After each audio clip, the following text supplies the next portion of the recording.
দেখুন গাইঘাটাতে কোন কায়দায় চলছে ভোটার কার্ড জালিয়াতি। রাজারহাটের যুবকের কীর্তিতে এখন রীতিমতন বিপাকে গাইঘাটার পরিমল। জালিয়াতির কারসাজিতে অন্য জায়গায় তার নামে হয়ে গেছে ভোটার কার্ড। দেখুন কিভাবে।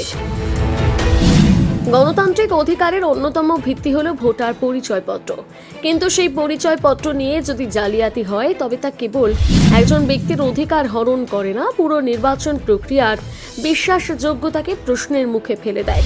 এমনই এক চাঞ্চল্যকর ঘটনার সামনে এসেছে, যেখানে এক রাজারহাটের যুবক শুধুমাত্র ছবি আর ঠিকানা পরিবর্তন করে গাইঘাটার এক বাসিন্দার ভোটার কার্ড হাতিয়ে নিয়েছে বলে অভিযোগ। এর ফলে বিপাকে পড়েছেন গাইঘাটার তেঘরিয়ার বাসিন্দা পরিমল দাস। পরিমল দাসের অভিযোগ, তিনি 2003 সাল থেকে নিয়মিত ভোট দিয়ে আসছিলেন, কিন্তু 2019 সালে লোকসভা নির্বাচনের সময় তিনি জানতে পারেন যে ভোটার তালিকায় তার নাম নেই। খোঁজ নিতে গিয়ে তার মাথায় যেন আকাশ ভেঙে পড়ে। তিনি জানতে পারেন তার এপিক নম্বর, নাম এবং বাবার নাম ব্যবহার করে অন্য একজন ব্যক্তি রাজারহাট নিউ টাউনে ভোটার হয়েছেন। শুধুমাত্র ছবি এবং ঠিকানা পরিবর্তন করা হয়েছে। আমি এখান থেকে 10 বছর আগে থেকে ভোট দিতে পারছি না। আমার ভোটটা কেটে অন্য জায়গায় নিয়ে যাওয়া হয়েছে, অন্য জায়গায় নিয়ে গেছে অন্য কেউ। আমি প্রথম অবস্থায় বুঝতে পারিনি যে আমার ভোটটা কেটে গেল কেন। পরে আমি কম্পিউটারে নেট থেকে বার করে দেখি অন্য এক ব্যক্তি আমার নাম সবকিছু সম্পূর্ণ ডুপ্লিকেট করেছে। ডুপ্লিকেট করে সবকিছু ঠিকানা ছবি টবি সবকিছু ডুপ্লিকেট করে কলকাতা রাজারহাট নিউ টাউন ঠিকানা করে নিয়েছে। নাম কি? নাম বাবার নাম সব এক আছে, শুধু ডকুমেন্টস মানে অ্যাড্রেস আর হচ্ছে কি ছবি চেঞ্জ হয়েছে? হ্যাঁ, চেঞ্জ হয়েছে, ছবি চেঞ্জ হয়েছে, অ্যাড্রেস চেঞ্জ হয়েছে। এই ঘটনার পর থেকে নিজের পরিচয় এবং ভোটাধিকার ফিরে পেতে পরিমল দাস বিভিন্ন রাজনৈতিক নেতা ও প্রশাসনিক দপ্তরে ঘুরেছেন।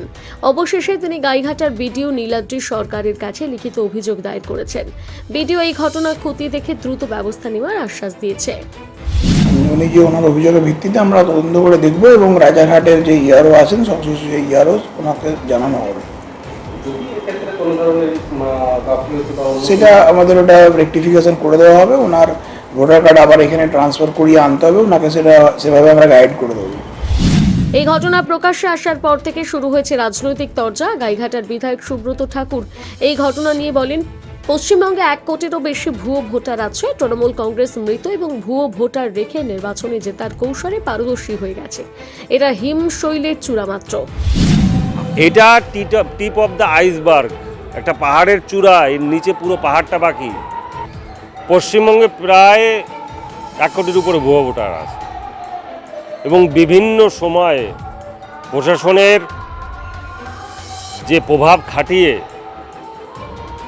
তারা জাল নাম, উল্টোপাল্টা নাম, ডেড ভোটার থেকে শুরু করে যারা অন্য জায়গায় ভোটার আছে সেই ভোটারগুলোকে রেখে দিয়ে পশ্চিমবঙ্গে জেতার যে কৌশল, সেটা তৃণমূলের যে কংগ্রেস এবং মমতা ব্যানার্জি যারা আছে তারা এই 14 বছরে পারদর্শী হয়ে গেছে।